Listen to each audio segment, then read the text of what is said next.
Hello and welcome back to How to Learn a Language, the podcast all about how to learn a language, or languages, plural. And I suppose in a way that's what we're talking about today, because we're going to be talking about why if you're learning languages, especially if you're learning multiple languages, you need to understand a little bit about applied linguistics and how this can help you get better at the whole process of language learning. So we'll get into it in just a second, but first of all, a little introduction, a little reminder, as always, if you are enjoying the podcast, to like, to subscribe, to leave a little review, especially a rating or a review, because that really does help to tell the podcast system where you're listening to this that you enjoy what you hear and that other people might like it too, and then that gets the show spread even further. And who doesn't want more people to know all about how to learn a language? That's pretty cool. So, and I also want to shout out another podcast that I've discovered recently and I haven't had a chance to listen to yet because I discovered it yesterday, so I'll explain. So I just got back from a little weekend away with my sister. It was her birthday, so we took a trip that initially we actually had booked for 2020. Obviously didn't happen, and so I kept the money that she'd paid me for hotels and for accommodation, flights, whatever, and we're like, yeah, whenever we get to go, we'll do it. And then here we are 3 years later, finally got to go away. So we went to Tallinn and went to Helsinki for the day as well on the ferry, which is really cool. But in Tallinn we went to this museum, just kind of on a whim, just discovered it as we were walking around, called the Banned Books Museum. And it was so cool. And they had a section in there as well about languages, about sort of endangered or extinct languages, where there were cases where, the books teaching those languages had been banned. And it was just so good to see that in this museum about the broader topic of banned books. And there is a podcast that the guy who I spoke to that runs this museum interviews authors of banned books. It's called Banned Voices. I've started following it. I've got it ready to go. Haven't listened yet, but I'm sure it's going to be amazing. So I wanted to recommend that to you as well. All right then, let's get into today's episode. So I'm going to give you 5 reasons why all polyglots need to understand applied linguistics. And I'm also going to start very honestly by saying that, up until a few years ago, I didn't really know what applied linguistics was, what that meant. I knew what linguistics was, basically the science of language, the study of how language works. But the applied bit, I'm like, well, what's the difference? And so I wanted to talk about that because maybe you're kind of wondering the same thing. Maybe you've heard me talk about this before and maybe you've heard other people talk about this kind of concept of applied linguistics and kind of wondered what I was thinking as well. I don't really know what it is. So here's where we are right now. So after 2.5 years of part-time distance learning, I finally completed my MA in applied linguistics in January 2023. And I've learned a lot in that time. And so much of what I learned has really impacted my own language learning and the way that I help others learn how to learn languages better too. So I want to talk a little bit about that because, it's taught me more than anything that the more you know and understand on a kind of broader, wider, more sort of holistic scale about language learning and how we learn languages, the better you are at doing that thing yourself. First of all then, what is applied linguistics? As we said, linguistics, the science of language. So it's everything from how babies go from babbles to words, how words work, what we say with and without words. And for us, the big one, how we learn languages. And there's so much more. That's just a few examples of the kinds of things that linguistics covers. And so applied linguistics then is, in my opinion, where the fun happens. So this is where linguistic knowledge gets applied to real life situations. So again, in our case, this is the scenario of language learning. So it's understanding a bit about linguistics itself and then applying it to your language learning. So for me, and for the work I do, with Lindsay Does Languages, it's about applying linguistic knowledge to help you learn languages better. And what I love about this is that it allows us to go way beyond kind of anecdotal advice or surface level tips and really dig a layer deeper than most resources do or can. Because like I say, the more that we know, the more we can uncover, the more we can dig in, and the more we can also make it personalized and make it more of a kind of bespoke experience, because it's really about you. Bottom line, it's you learning a language. It's not me. I'm learning my languages, you're learning yours, and we are different people. So it's understanding how we can just tweak and make the changes needed. Why then is applied linguistics worth your time and your effort learning for language learners? If you're thinking, but I really want to spend the limited time that I have for language learning on the actual language learning itself, right? Why would you add more more stuff to do, more things to think about? And there's a few reasons. That's what we're going to get into in this episode. But overall, it makes you better at stuff when you understand a bit of the how and the why behind it. If we take, let's say, food as an example, when you follow a restrictive diet because someone told you it's a good idea, then you might find those Ben and Jerry's cravings difficult to deal with when they come along, right? However, when you understand even just a little more about nutrition or sugar or cravings, you know how to respond more appropriately for you in that situation, right?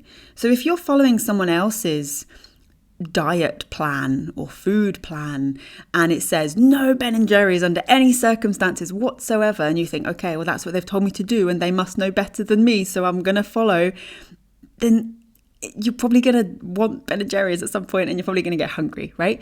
But the more that you know for yourself about nutrition, sugar, cravings, about why you want these things, about emotional eating, all of the things, right? All of the elements that could play a part into why you are craving Ben and Jerry's in that moment, for you particularly, you know the best way for you to react, right? You don't need to follow someone else's diet plan. You follow your own intuitive eating. And that's how I see this. I see applied linguistics and sharing that sort of knowledge with you. And it's the kind of stuff that we do in Language Life. We'll talk more about that later on.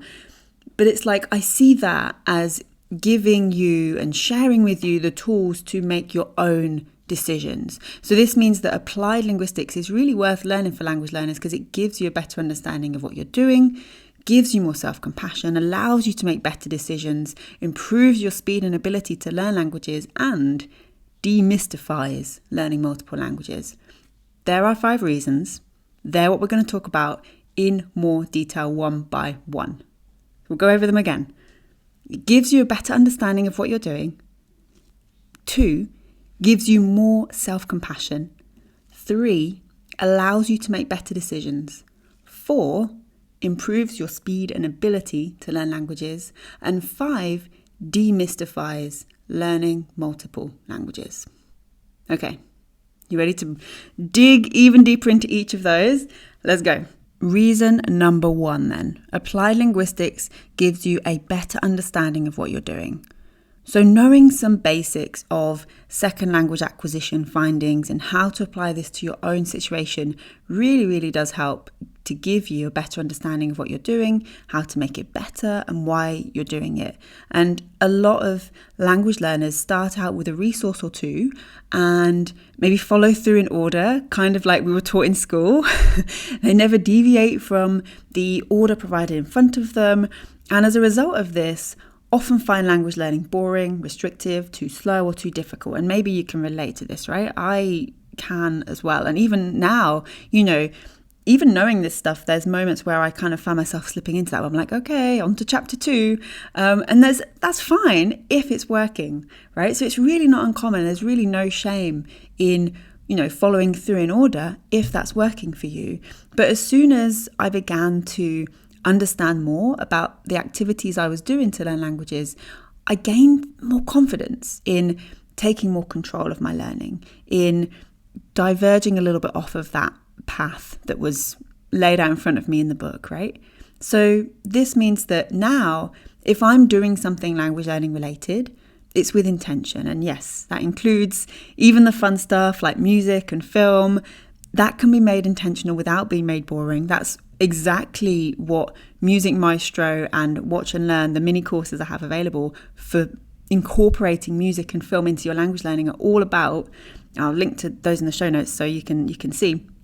But it's really about, knowing why things work and don't work for me as well. And honestly, you already have what you need for that bit because it starts with you.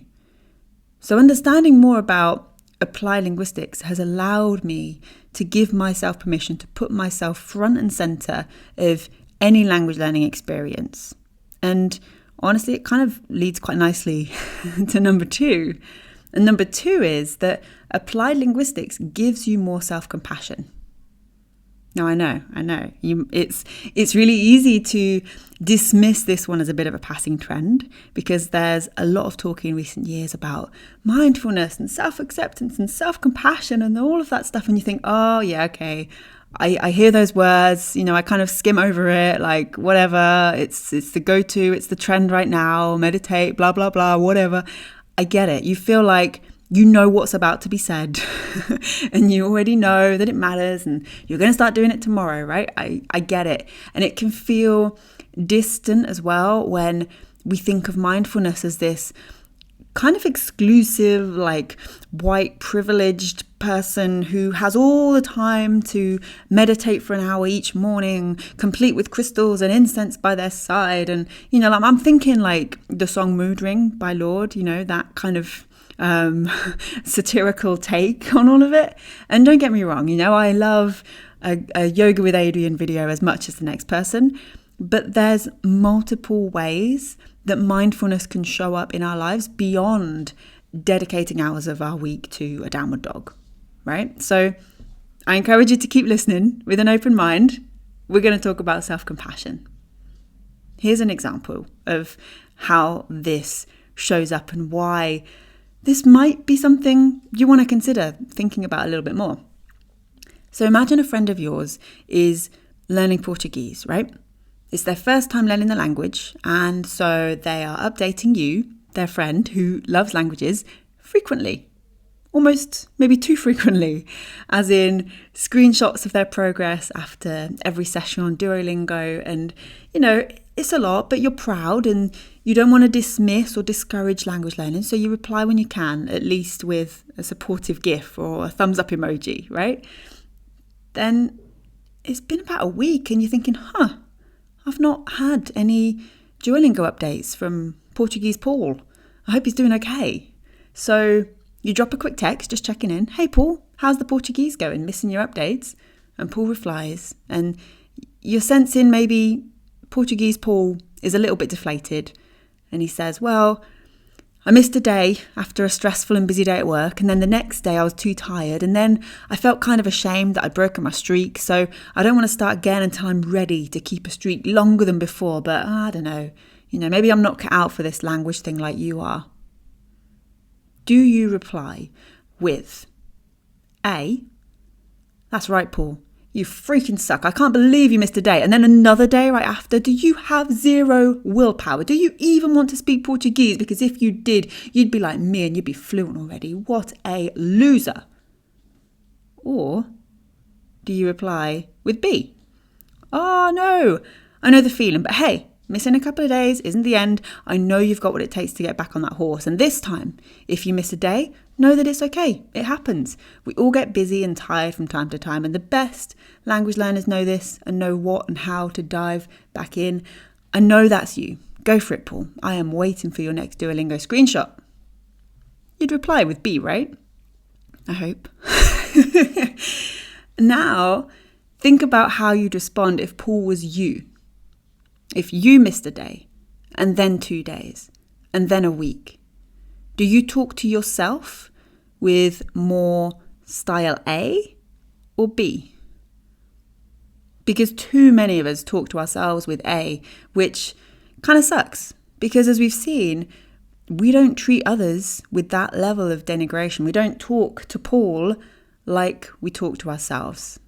So why? Why do we talk to ourselves that way? The one person we spend our entire lives with. And when you understand the basics of applied linguistics, you have a better understanding of how language learning works. That self-compassion is the first thing that grows within us. And it is a beautiful and important change that happens. Okay, reason number 3, applied linguistics allows you to make better decisions. So how often then have you sat down with an hour or so to get to kind of dedicate to language learning, and finally this is the time you've been after, just you and your languages, and then when that time comes to an end you feel like you actually didn't achieve all too much? And a lot of this has to do with the decisions that we make during that time, right? For example, maybe we overestimate what we can do in that hour and we sit a huge pile of books next to us, and this leaves us feeling down when at the end of the hour we only had time for one chapter from one book. Or perhaps you think, yeah, I can listen to Friends in French in the background as I write my response to my next French prompt. And then it's that episode that guest features that person from that other show that you vaguely remember, but you can't remember their name. So you get distracted and you check the IMDb page for the episode and you find them and, oh, they were in that show. Now I remember. And you open the Wikipedia page and, oh, I never knew they were married to that person. And, oh, interesting. And yeah. Maybe it is interesting, but your French prompt has gone unwritten 1 hour later. And hey, I'm not going to claim, no way am I going to claim that understanding applied linguistics eliminates procrastination. No, not at all. And besides, procrastination can be a good thing. It's a useful part of the process often. But what I will say is that understanding applied linguistics leads us to making better decisions as language learners. So if you do still want to listen to Friends in French, if you go down that guest feature rabbit hole, you're thinking, okay, I see what's happening here. I'm going to do this in French. I'm going to look at their Wikipedia page in French, right? You're making better decisions.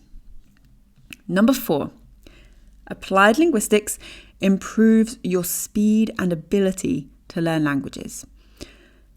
Okay, we want it fast. We want it easy, and the modern obsession of instant gratification just really hasn't done the world of language learning many favours. It means that resources feel pressured to claim that this one thing they offer will finally get you to the level that you want in X hours, days, weeks, months, never years.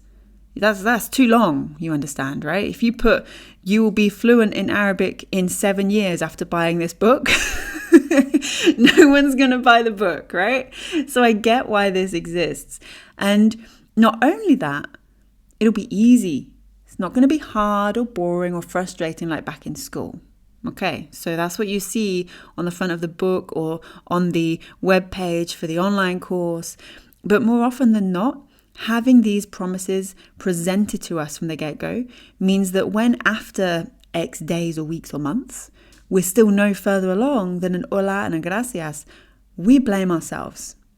Because the book said it. It's right there on the cover. So I must be the problem. Not quite. First of all, again, with the self-compassion, right? Be kind to yourself and recognize that you did nothing wrong. You likely did what you could at your pace. And you're still further along than you were at the start, even if that further along doesn't feel much further along at all. Secondly, taking a moment at this stage to learn how to learn a language and to discover all of the things that you can do to make language learning fit you better, that is what is truly going to make things easier and quicker. And again, because you are at the center, not someone else's agenda. And reason number 5, Applied linguistics demystifies learning multiple languages. There are a lot of questions. Do you have to wait until you are B2 in German before starting Dutch? Should the multiple languages that you learn even be from the same family like German and Dutch? Will that be too confusing? Or would German and Korean be a better combo? There's just endless questions about learning multiple languages, and understandably so, right? Because it does feel like this huge mythical thing. And the more that you understand about applied linguistics as a language learner, the more those questions become demystified and the more confident you feel to learn multiple languages, which is, quite the win. So the truth is that there's no magic level that unlocks the ability to add in another language. This isn't like a video game where you have to finish one bit to unlock the next bit. There's no secret way to not mix up multiple languages. You probably will say a word in German when you're trying to speak Dutch. Whatever is going to happen, it's fine. There's no surprise combination of languages that can be learnt perfectly at the same time.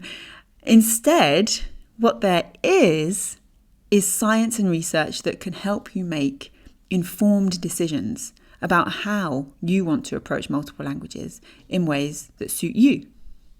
And that is what's really going to open this up and completely demystify this whole world of learning multiple languages. Now, if you want more on this topic, because this can feel like a lot, it can feel like quite overwhelming. And I've kind of, covered a broad base today of all of the areas that, I say all of the areas, like some of the core areas at least, that applied linguistics can help you with.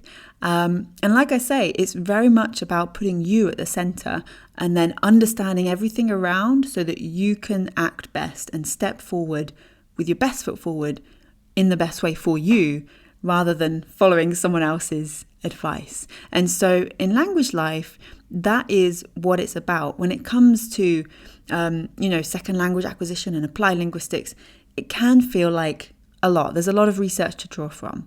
And I filter this down in language life to help you avoid overwhelm and to give you the core stuff that you need to know to go forward, making those better informed decisions. So if you want to learn more, I have a little something that I think you're going to love. It is a free 13-minute video which shares the one thing all language learners need to start doing today for better, lighter, happier progress. The link is in the description, or I'll tell you it now as well. You can visit lindsaydoeslanguages.com/secret video, all one word. And you can sign up to watch that now. And there may just be a little extra special gift as well when you get that video too. That is it for today's episode.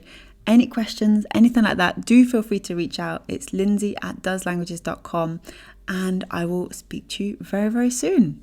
As I said at the top of the episode, have a wonderful rest of your day, and do pop in a little rating, a little review, a little subscribe, a like, a follow, whatever it is on the podcast place where you're listening to this right now, and it will be very much appreciated. And I'll speak to you very soon. Have a wonderful rest of your day. Bye.